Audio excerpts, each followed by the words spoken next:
Tema del video: las guerras secretas del antiguo Egipto. Desde la derrota por gatos sagrados hasta el tratado de paz más antiguo del mundo, preguntas clave. 1. ¿Qué pasó si el mayor imperio del mundo antiguo perdió una guerra por culpa de los gatos? 2. ¿Sabían que Egipto firmó un tratado de paz con un enemigo al que nunca venció y ese documento aún existe? 3. ¿Cómo usó Ramsés II la propaganda para convertir una derrota en una victoria legendaria? 4. ¿Quiénes eran los misteriosos pueblos del mar que casi destruyeron toda la civilización mediterránea? 5. ¿Cómo destruyó el faraón Akenatón su propio ejército desde adentro al cambiar la religión? Guión completo. Imperio de los faraones.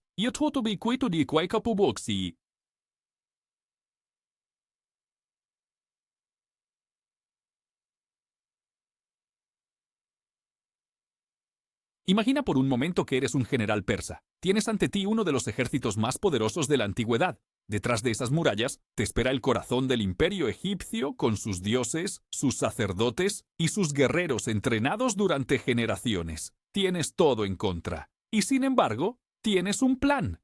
Un plan que no involucra catapultas, ni traiciones, ni un ejército superior. Un plan que involucra gatos. Sí, gatos. Y no como símbolo, sino como arma de guerra. En el año 525 antes de nuestra era, el rey persa Cambises II se preparaba para invadir Egipto. Sabía que los egipcios veneraban a los animales sagrados con una devoción que iba más allá de cualquier lógica militar. Los gatos eran considerados manifestaciones de la diosa Bastet.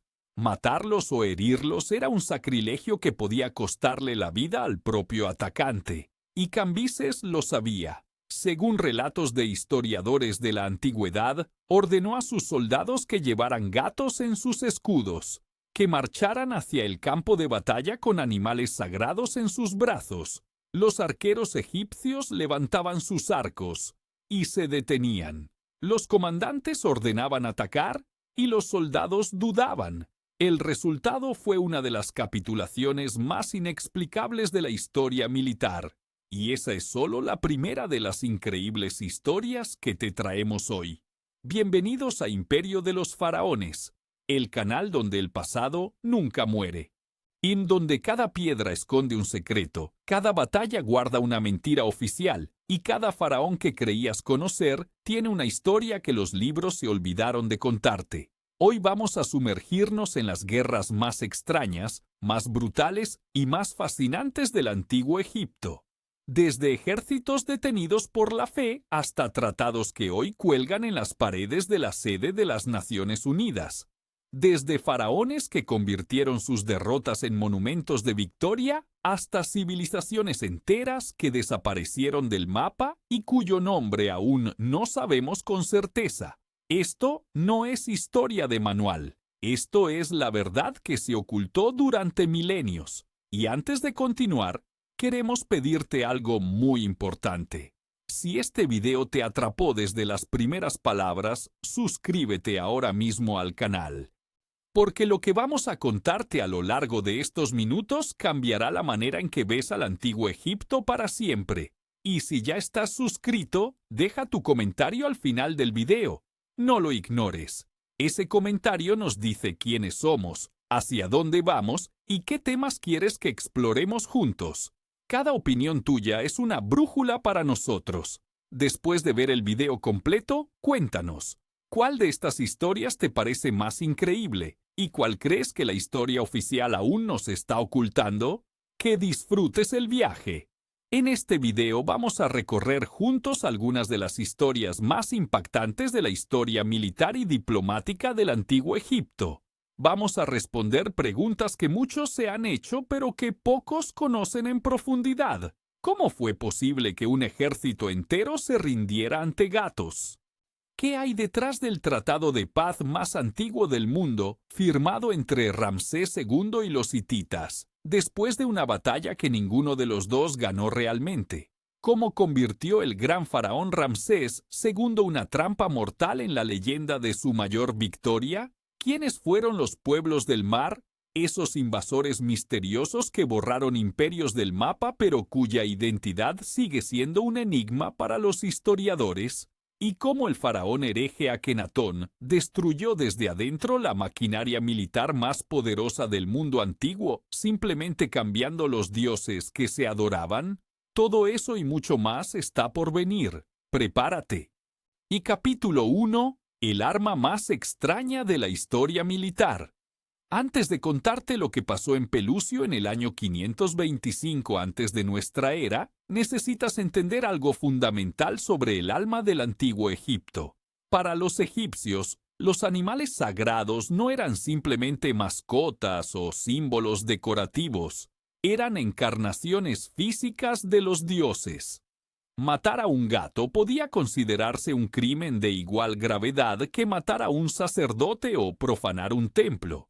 Y no era solo una ley escrita, era una convicción grabada en la médula de cada soldado, cada campesino, cada general del ejército del faraón. Cambises II, rey del imperio persa, entendió esto mejor que nadie. Y cuando planeó su invasión a Egipto, no buscó simplemente la superioridad numérica o la táctica militar. Buscó el punto de quiebre psicológico, el lugar exacto donde la fe del enemigo se convertiría en su más grande debilidad, y lo encontró. Según el historiador antiguo Polieno, las tropas persas avanzaron hacia las posiciones egipcias en Pelucio, llevando consigo gatos vivos, perros, ibis y ovejas, criaturas que en la teología egipcia estaban directamente vinculadas con divinidades mayores. El gato, con la diosa Bastet, el ibis, con el dios Tot, la oveja, con el dios Amón. Los soldados egipcios miraban avanzar a esas criaturas, y no podían disparar. Sus arcos estaban tensados, sus lanzas estaban listas. El enemigo estaba frente a ellos, pero disparar significaba arriesgarse a herir a un animal sagrado. Y eso no era solo un acto de crueldad, era condenarse a sí mismos, condenar a sus familias, condenar a Egipto entero a la ira divina. El pánico se extendió por las filas. La parálisis fue total. La batalla de Pelucio terminó con una victoria persa que muchos historiadores consideran una de las más psicológicamente brillantes de toda la antigüedad. Cambises no necesitó superar la estrategia egipcia, necesitó superar la fe egipcia, y lo logró. Esta historia, por supuesto, viene a nosotros a través de fuentes antiguas como Polieno, no de documentos arqueológicos directos. Pero incluso si los detalles exactos fueron embellecidos a lo largo de los siglos, el núcleo de la leyenda revela algo profundamente verdadero sobre Egipto, que su mayor fortaleza, la unión entre religión y Estado, entre fe y guerra, podía convertirse también en su mayor vulnerabilidad, y esa paradoja recorre toda la historia militar de este imperio como un hilo invisible que lo conecta todo, desde Pelucio hasta las pirámides, desde los gatos de Cambises hasta los dioses de Akenatón.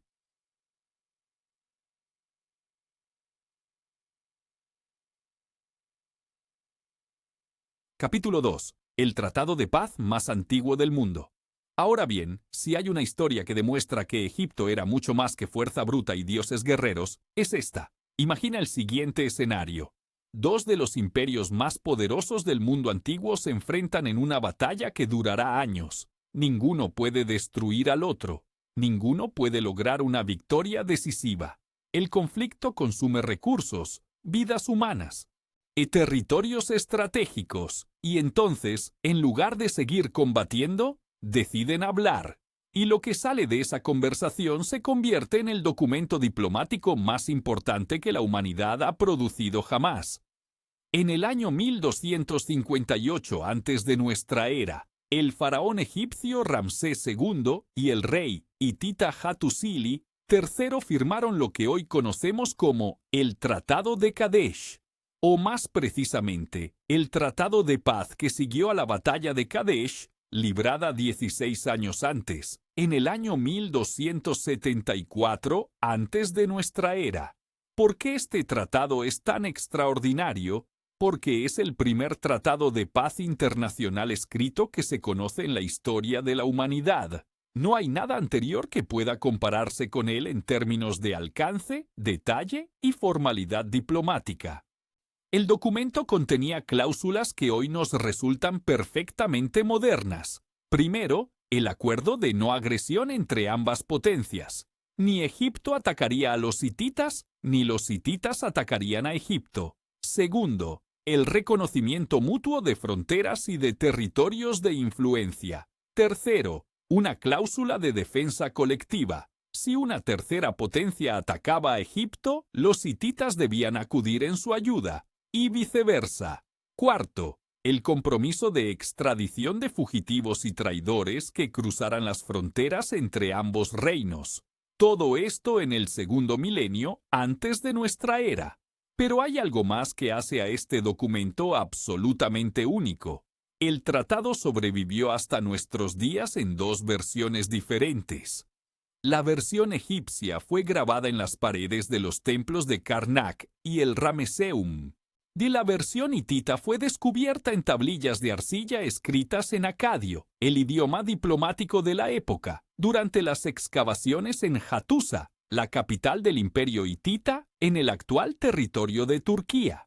Ambas versiones coinciden en sus puntos fundamentales, lo cual confirma la autenticidad y seriedad del acuerdo. Y hoy, una copia de este tratado cuelga en las paredes de la sede de las Naciones Unidas en Nueva York, como un recordatorio de que la diplomacia no es un invento moderno, de que ya hace más de 3000 años, dos grandes potencias entendieron que puede llegarse a un punto donde la guerra ya no sirve y solo el diálogo puede evitar la destrucción mutua. Ahora bien, para entender por qué ese tratado fue necesario, necesitamos retroceder 16 años. Y a la batalla más famosa y más malinterpretada de toda la historia del antiguo Egipto. Capítulo 3. Ramsés II, el héroe que casi muere en su propia trampa. Aquí hay algo que los libros de historia tradicionales raramente cuentan con total honestidad. La batalla de Kadesh, año 1274 antes de nuestra era, fue una de las mayores catástrofes estratégicas que jamás le ocurrió a Ramsés II, y sin embargo, hoy lo recordamos como una victoria absoluta. ¿Cómo es posible? Porque Ramsés II no solo fue un gran guerrero, fue el primer maestro de la propaganda política en la historia registrada. Veamos qué ocurrió realmente en Kadesh. El faraón avanzaba hacia el norte con su ejército dividido en 4 cuerpos principales, nombrados en honor a los dioses, Amón, Ra, Ptah y Set. Ramsés encabezaba el cuerpo de Amón, que marchaba al frente, pero algo salió terriblemente mal. 2 espías hititas capturados por los egipcios confesaron, bajo presión, que el ejército hitita liderado por el rey Muwatalli II estaba muy lejos, todavía al norte. Ramsés los creyó. Avanzó confiado con el cuerpo de Amón hacia las proximidades de Kadesh, separado del resto de su ejército por kilómetros de terreno. Esos espías eran falsos. Habían sido enviados precisamente para engañarlo. En realidad, el ejército hitita, con sus miles de carros de guerra, estaba escondido al otro lado del río Orontes, esperando el momento exacto para atacar. Y cuando el cuerpo de Ra, que marchaba detrás de Ramsés, apareció en campo abierto, los hititas atacaron. El cuerpo de Ra fue arrasado. Los sobrevivientes huyeron en desbandada hacia el campamento de Ramsés, arrastrando consigo el caos y el pánico. Los carros hititas se lanzaron sobre el campamento egipcio como una tempestad, y Ramsés II, el gran faraón, Dios viviente sobre la tierra, se encontró rodeado, prácticamente solo, con su guardia personal y nada más. En ese momento, según los propios textos egipcios, el faraón hizo algo que los relatos oficiales transformarían en leyenda. Tomó las riendas de su carro de guerra, invocó al dios Amón en voz alta y se lanzó solo contra las filas hititas. Lo que siguió fue caótico, brutal e incierto. Ramsés logró reagrupar a sus tropas dispersas, Llegaron refuerzos desde el flanco. La situación se estabilizó. Y los hititas, que habían detenido su avance para saquear el campamento egipcio, perdieron el ímpetu del ataque. Al final del día, ninguno de los dos ejércitos fue destruido. Kadesh seguía en manos hititas. La región de Amurru, que Egipto consideraba su territorio de influencia, cayó bajo el control hitita poco después. Ramsés no ganó Kadesh, no expulsó a los hititas de Siria, no recuperó los territorios estratégicos que buscaba. Sin embargo, ordenó grabar en las paredes de los templos más grandiosos de Egipto la versión más épica posible de lo ocurrido. En Karnak, en Luxor, en Abydos, en el Ramesseum y en Abu Simbel, los relieves representan a Ramsés como un semidios solitario que destroza miles de carros de guerra con su propia mano, bendecido por Amón, invencible, eterno. Los textos oficiales, y conocidos como el Poema de Pentaur y el Boletín de Kadesh, describen una victoria absoluta. Y durante siglos esa fue la única versión disponible, hasta que los arqueólogos encontraron los archivos hititas y descubrieron que Muwatalli II también había declarado la victoria. La verdad, sepultada bajo toneladas de propaganda monumental, tardó más de 3000 años en salir a la luz. Esta es la primera lección que nos enseña la historia de Egipto. El poder no solo se ejerce en el campo de batalla, se ejerce también sobre la memoria. Y Ramsés II fue su maestro indiscutido. Capítulo 4. Los pueblos del mar. El misterio que aún no tiene respuesta. Llegamos ahora a una de las grandes incógnitas de la historia antigua, un enigma que ha desconcertado a los arqueólogos durante más de 100 años, y que todavía, en el siglo XXI, no tiene una respuesta definitiva.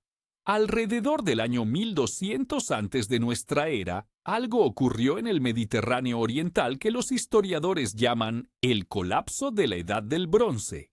En cuestión de décadas, o tal vez de apenas algunos años, desaparecieron del mapa algunas de las civilizaciones más poderosas del mundo antiguo. El imperio hitita, que había sido el rival más formidable de Egipto durante siglos, y se derrumbó de manera casi instantánea. La Grecia micénica, con sus palacios monumentales y sus redes de comercio, fue destruida. Ugarit, una de las ciudades más ricas y cosmopolitas del mundo antiguo, fue quemada y abandonada para siempre. Una tablilla de arcilla encontrada en sus ruinas, escrita en los últimos días de la ciudad, dice simplemente: «Los enemigos vienen desde el mar y son muy poderosos». Los textos egipcios de la época del faraón Ramsés III, sucesor lejano del gran Ramsés II, describen a estos invasores con un nombre que ha quedado grabado en la historia: los pueblos del mar. ¿Quiénes eran? Los textos egipcios mencionan varios grupos con nombres específicos: los Sherdenu, los Shekelesh, los Luka, los Tursha, los Akawasha. Algunos investigadores han intentado identificarlos con pueblos históricos conocidos, y los Sherdenu podrían ser antepasados de los sardos, los habitantes de Cerdeña, los Luka quizás los licios de Anatolia, los Akawasha tal vez los aqueos, los griegos homéricos que aparecen en la Ilíada, pero ninguna identificación es definitiva. Lo que sí sabemos es que estos pueblos no eran simplemente un ejército invasor. Los textos describen algo que se parece más a una migración masiva. Hombres, mujeres, niños, animales domésticos, carros cargados con todo lo que podían llevar. Como si comunidades enteras hubieran sido arrancadas de sus hogares por alguna catástrofe mayor y empujadas hacia el este en busca de nuevas tierras. ¿Qué desencadenó ese movimiento? Los investigadores modernos señalan varios factores que coinciden en ese periodo. Una severa sequía que se prolongó durante décadas. El colapso de las rutas comerciales del bronce, que dejó a muchas regiones sin acceso a los metales esenciales para la fabricación de herramientas y armas. Terremotos, hambrunas, rebeliones internas en estados que ya estaban debilitados. Lo que llegó a las costas de Egipto fue el resultado de ese caos en cascada. Ramsés III los enfrentó en dos batallas decisivas alrededor del año 1175 antes de nuestra era. La primera fue una batalla terrestre en la frontera norte de Egipto. La segunda fue una batalla naval en el delta del Nilo, una de las primeras batallas navales documentadas en detalle en la historia. Los relieves del templo de Medinet Habu, el complejo funerario de Ramsés III en la orilla occidental de Luxor, son extraordinariamente detallados y muestran a los soldados egipcios luchando desde posiciones en la costa, mientras sus barcos de guerra maniobran en las aguas del Nilo. Los arqueros egipcios disparaban desde las embarcaciones. Garfios especiales eran usados para volcar los barcos enemigos. Los pueblos del mar fueron derrotados. Egipto sobrevivió, pero a un precio enorme. Las guerras contra los pueblos del mar vaciaron las arcas del Estado egipcio, agotaron al ejército y dejaron al imperio en una posición de debilidad de la que nunca se recuperaría del todo. Y hay otro detalle fascinante que los textos insinúan sin decirlo abiertamente. Algunos de los grupos que atacaron a Egipto habían luchado antes al lado de Egipto. Los Sherdenu aparecen mencionados como mercenarios en el ejército de Ramsés II durante la batalla de Kadesh. Guerreros traídos del extranjero para servir al faraón, y décadas después, sus propios parientes o sucesores llegaron como parte de la ola invasora que amenazó con destruir el imperio que antes habían defendido. La historia de los pueblos del mar nos recuerda que las categorías de aliado y enemigo nunca son permanentes, y que las civilizaciones más grandes pueden desmoronarse no solo por la fuerza de sus enemigos, sino por el peso de sus propias contradicciones internas. Antes de continuar, queremos hacer una pausa y preguntarte algo directamente. ¿Cuál de estas historias te está sorprendiendo más hasta ahora? ¿La derrota de Egipto ante los gatos sagrados? ¿El tratado de paz que hoy está en la ONU? ¿La propaganda de Ramsés II? ¿Los misteriosos pueblos del mar? Escríbelo en los comentarios. Tu opinión es valiosa para nosotros, porque cada comentario nos ayuda a entender qué temas quieren explorar con nosotros los seguidores de Imperio de los Faraones. Cuéntanos qué piensas, debate con otros espectadores y ayúdanos a saber hacia dónde llevar el canal. Ahora, sigamos con una de las historias más desconcertantes del mundo antiguo. La historia de un faraón que destruyó su propio ejército sin disparar una sola flecha. Capítulo 5. Akenatón, el faraón que arruinó el ejército desde adentro. Hay una pregunta que los historiadores han debatido durante décadas. ¿Es posible que un solo hombre, desde el interior del poder, y desmantele el aparato militar más eficiente del mundo antiguo simplemente cambiando los dioses que adoraba? La respuesta, en el caso de Akenatón, es sí.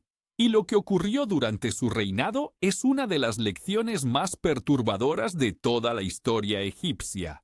Para entenderlo, hay que comprender primero cómo funcionaba el ejército de Egipto en la era del Imperio Nuevo. El ejército egipcio no era una institución separada del resto de la sociedad. Era parte de un sistema interconectado donde la religión, la economía y la fuerza militar estaban entrelazadas de manera indisoluble. Los grandes templos de Egipto, especialmente el de Amón en Karnak, no eran simplemente lugares de culto. Eran centros económicos colosales. Poseían tierras agrícolas, talleres, almacenes, flotas de barcos comerciales. Y una parte significativa de esa riqueza fluía hacia el ejército. El sacerdocio de Amón no solo rezaba, financiaba campañas militares, equipaba soldados, legitimaba a los faraones ante el pueblo como representantes de los dioses en la tierra. Cuando Akenatón subió al trono, alrededor del año 1353 antes de nuestra era, decidió romper con todo ese sistema, no de manera gradual, no con negociaciones, de un golpe radical. Proclamó que existía un solo Dios verdadero, Atón, el disco solar. Cerró los templos de los demás dioses. Ordenó borrar los nombres de Amón y otras divinidades de los monumentos. Construyó una nueva capital en el desierto, Aquetatón, la actual Tel el Amarna, y trasladó allí la corte, y al hacerlo, cortó de raíz el sistema de financiamiento y legitimación que sostenía al ejército. Y las consecuencias fueron desastrosas. Los archivos conocidos como las Cartas de Amarna, una colección de tablillas de arcilla con correspondencia diplomática descubierta en el siglo XIX, revelan un cuadro escalofriante.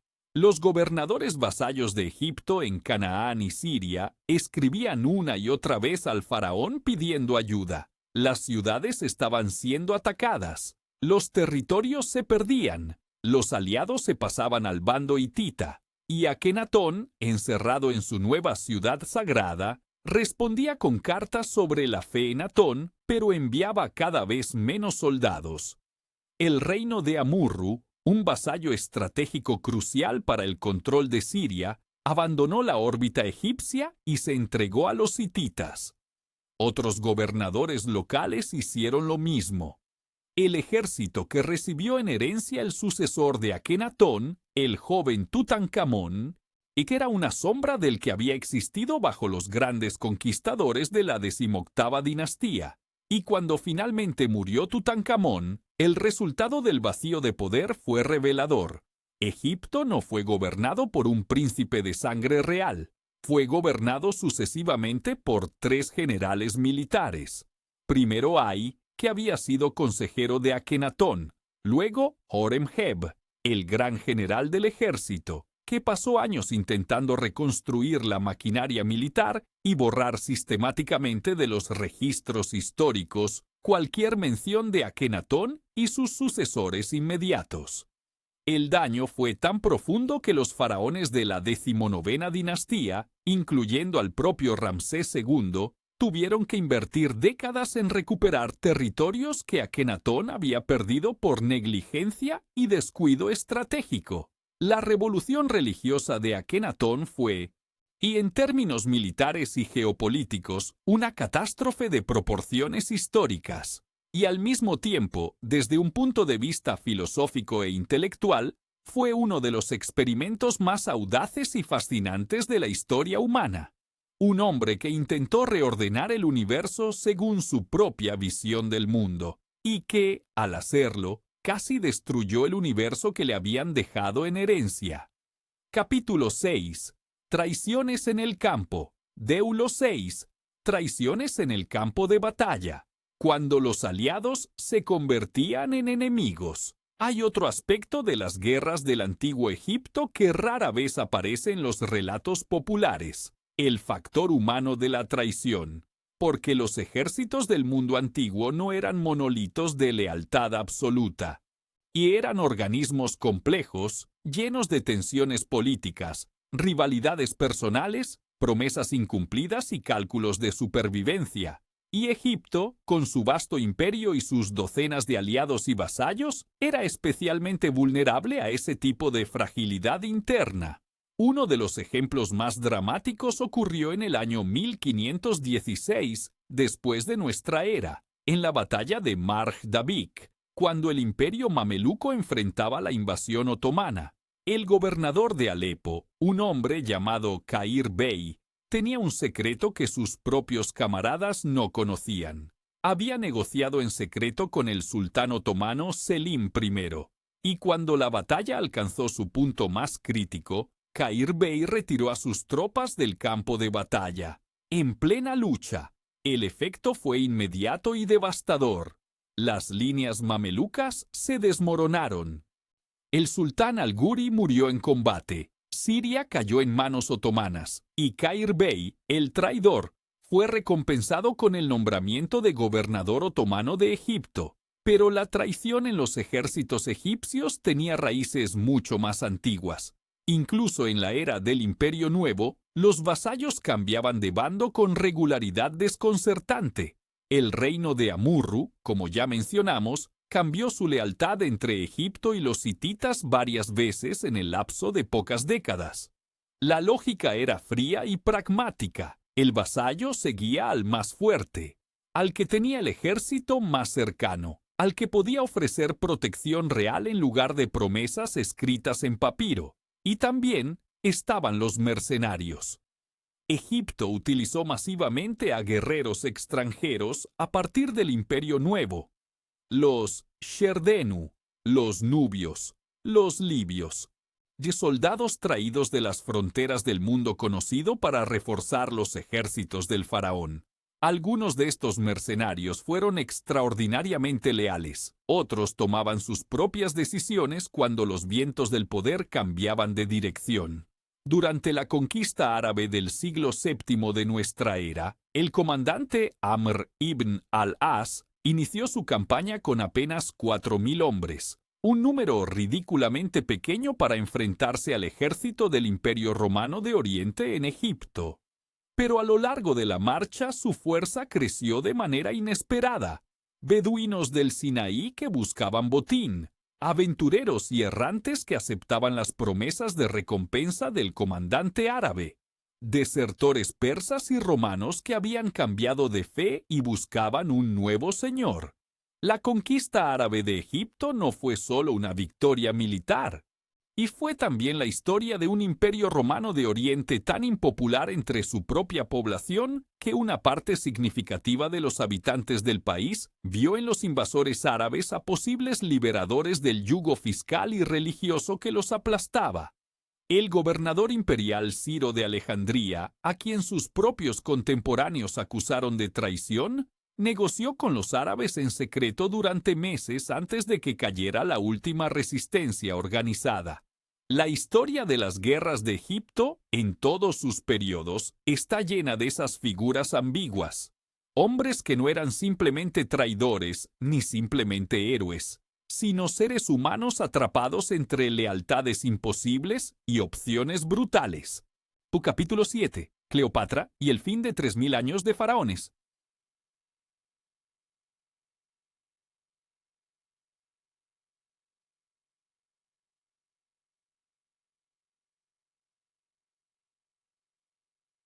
Llegamos ahora al final de una era, al momento en que 3.000 años de historia de faraones, de dioses en la tierra, de pirámides y templos y ejércitos que marchaban bajo el ojo del halcón de Horus, llegaron a su conclusión definitiva.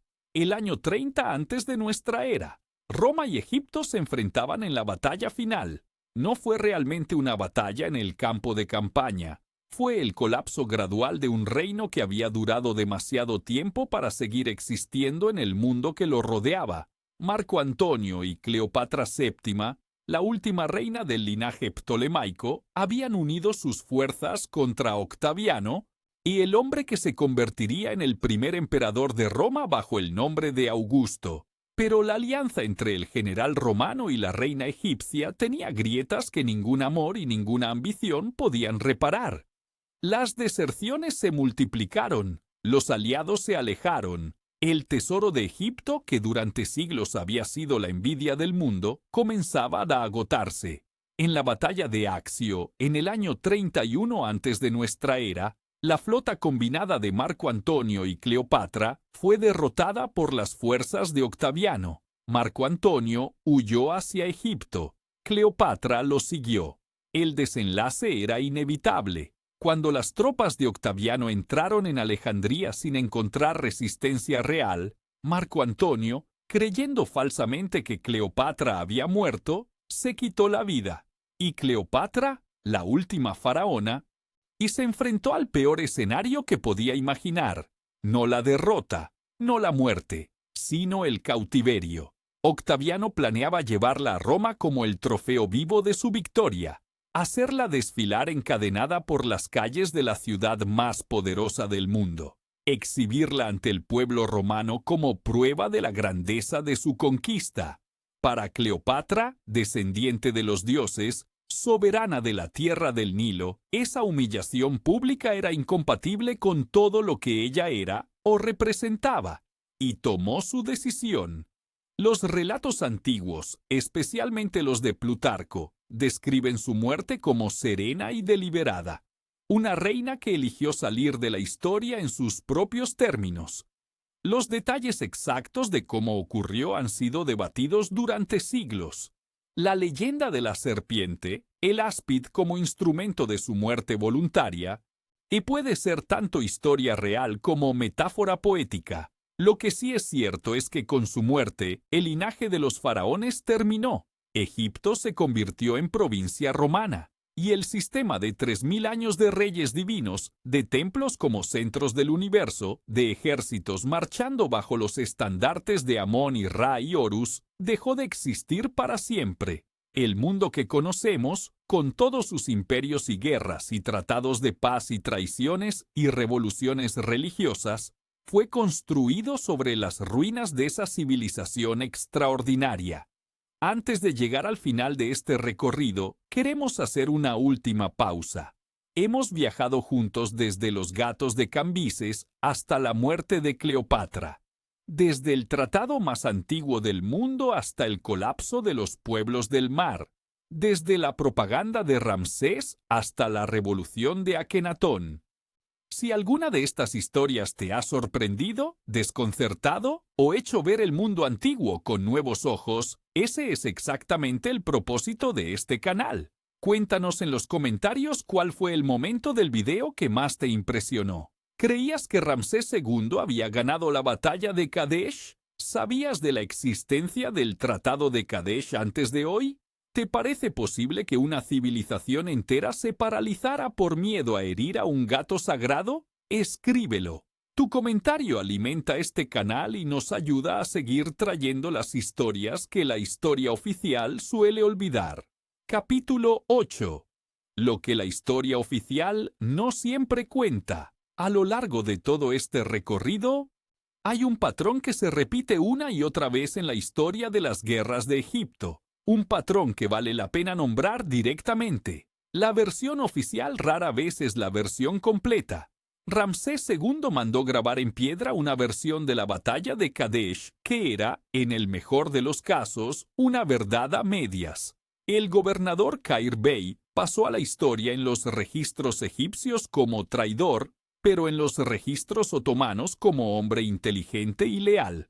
La conquista árabe de Egipto fue durante siglos presentada como una simple invasión militar, mientras que la realidad era mucho más compleja. Una mezcla de derrota militar, fractura social y búsqueda de liberación de un sistema de opresión que ya era insoportable para muchos. Y los pueblos del mar, esos invasores misteriosos que casi destruyeron el mundo antiguo, y quizás no eran del todo los monstruos que los textos egipcios describían, sino también seres humanos desesperados, arrastrados por fuerzas que no controlaban, buscando simplemente sobrevivir. La historia, cuando se lee con atención y sin prejuicios, siempre resulta más compleja de lo que los vencedores quisieron que fuera, y esa complejidad es lo que la hace verdaderamente fascinante. Ahora bien, hay algo más que todos los capítulos que hemos revisado hoy tienen en común. Todos ellos revelan la increíble capacidad del antiguo Egipto para sobrevivir, para adaptarse, para reinventarse frente a cada nueva amenaza. Los hicsos trajeron los carros de guerra y Egipto los adoptó y los perfeccionó. Los hititas ofrecieron la resistencia más dura que el imperio había conocido en siglos. Y Egipto respondió con el primer tratado internacional de la historia. Los pueblos del mar destruyeron todo a su alrededor, y Egipto fue prácticamente el único gran estado que los detuvo. La traición de Akenatón devastó el ejército, y los militares tomaron el poder para restaurar el orden. Roma finalmente acabó con la independencia política, pero la cultura y la religión de Egipto siguieron viviendo durante siglos bajo el dominio extranjero. 3000 años de historia, no de supervivencia pasiva, de reinvención constante. Eso es lo que hace al antiguo Egipto único entre todas las civilizaciones de la historia humana. Final, la pregunta que queda sin respuesta. Y porque ahora llegamos al punto en que toda gran historia debería llegar, no a una respuesta definitiva, sino a una pregunta que vale la pena llevarse a casa. A lo largo de este video hemos visto cómo un ejército se paralizó ante animales sagrados, cómo dos imperios firmaron la paz después de una batalla que ninguno ganó, cómo un faraón convirtió su derrota en el monumento más duradero de su reinado, cómo civilizaciones enteras desaparecieron ante invasores cuya identidad aún desconocemos, cómo un reformador religioso desmanteló sin quererlo la maquinaria militar más poderosa del mundo antiguo, y cómo una reina eligió la muerte antes que la humillación. Y la pregunta que todo esto nos deja es simple. ¿Qué tan diferente sería nuestro mundo hoy si Egipto no hubiera caído? Si esa civilización de 3000 años, que inventó la diplomacia internacional, que desarrolló arquitectura que aún no podemos replicar por completo, que construyó sistemas administrativos capaces de gobernar millones de personas durante milenios, hubiera encontrado la manera de sobrevivir al embate de Roma? ¿Cómo sería el mundo en el que vivimos? Es una pregunta para la que no existe respuesta, pero es una pregunta que revela algo profundo sobre el valor de estudiar el pasado, no para encontrar respuestas simples, sino para entender cuánto de lo que somos hoy fue construido, consciente o inconscientemente, sobre los cimientos de lo que ellos fueron. El Tratado de Kadesh cuelga en las Naciones Unidas. La idea de defensa colectiva que está en ese tratado, grabado en piedra hace más de 3000 años, inspiró los principios fundacionales de la diplomacia moderna. El concepto de Ma'at, el orden divino que los faraones tenían el deber de mantener, no es tan diferente de los principios de justicia y equilibrio que inspiran los sistemas legales contemporáneos. Y la historia de Ramsés II, el gran rey que casi murió en una trampa que él mismo no supo ver, que convirtió su error en leyenda de piedra, nos recuerda que el poder narrativo, el control de la historia que contamos sobre nosotros mismos, ha sido siempre una de las formas más profundas de ejercer el poder. 3000 años después, esa lección sigue siendo perfectamente actual. Hemos llegado al final de este viaje. Y si llegaste hasta aquí, ya sabes que Imperio de los Faraones no es un canal sobre fechas y nombres en una línea del tiempo. Es un canal sobre la naturaleza humana, sobre el poder, sobre la fe, sobre el miedo, sobre lo que los hombres y las mujeres son capaces de hacer cuando enfrentan lo imposible. Si este video te dio algo que pensar, algo que sentir, algo que ver diferente, por favor deja tu comentario ahora mismo. ¿Qué historia de hoy te impactó más profundamente? ¿La batalla de los gatos sagrados? ¿La propaganda monumental de Ramsés? ¿Los pueblos del mar cuya identidad sigue siendo un enigma? ¿O la decisión final de Cleopatra? Cuéntanos. Debate con los otros seguidores del canal, porque la historia se entiende mejor en conversación que en soledad. Y si todavía no te has suscrito a Imperio de los Faraones, este es el momento. Porque lo que hemos visto hoy es apenas el comienzo. En los próximos videos vamos a sumergirnos en los secretos de los mamelucos, los guerreros esclavos que se convirtieron en los señores de Egipto y detuvieron en seco la conquista mongola del mundo. Vamos a explorar la figura extraordinaria de Tutmosis III, el Napoleón del mundo antiguo, y sus tácticas militares que todavía estudian los historiadores. Y vamos a descubrir los secretos mejor guardados de las pirámides, esas construcciones que siguen desafiando todo lo que creemos saber sobre el mundo antiguo. La historia de Egipto es inagotable, y nosotros estaremos aquí para contarla. Hasta la próxima, en Imperio de los Faraones. El pasado siempre tiene algo más que revelarte.